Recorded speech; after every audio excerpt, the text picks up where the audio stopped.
Colonel Yevgeny Ugolnikov listens to the same music every day as he drives through his rundown military base. The song reminds him of better days. We were sure of ourselves and of the future. Today we don't know. At that time in the 70s, 80s, the army was in a much better shape.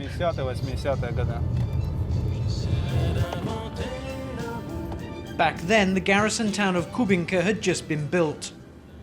The buildings were brand new, and the statue of Lenin proudly pointed towards the Red Army's newest weapon. That was more than 35 years ago. Since then, almost nothing here seems to have been repaired, and the army is now suffering a severe housing shortage. Here, a dozen families are living in this unhealthy barracks.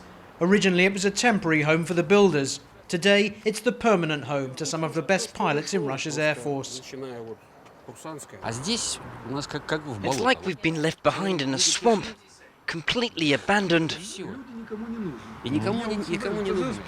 Yeah, exactly. It really feels like they've completely forgotten us. The highest-ranking officers have all they need. No one seems to be interested in the problems of the lower ranks. Nobody really cares. These Air Force pilots live here among the mould, sharing their living quarters with rats.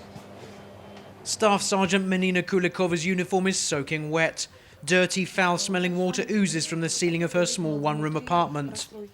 Colonel Yevgeny Ugolnikov has lived here with his wife for 7 years. This is my apartment, or should I say my room. This is the corridor, and right over here, the kitchen. There's no place for a table and certainly no sign here of the resurgent Russian army promised by the Kremlin. For the moment, nothing has changed. Equipment is exactly the same. So how are they going to reform the army with the same old equipment? With insufficient funds, the Russian army now has to reform itself and become a more compact army. And the Kremlin is planning to reduce the officer corps by half. I have 28 years in the army behind me. These days I think I never should have joined. For the Kremlin and the Defense Ministry, these officers already no longer exist.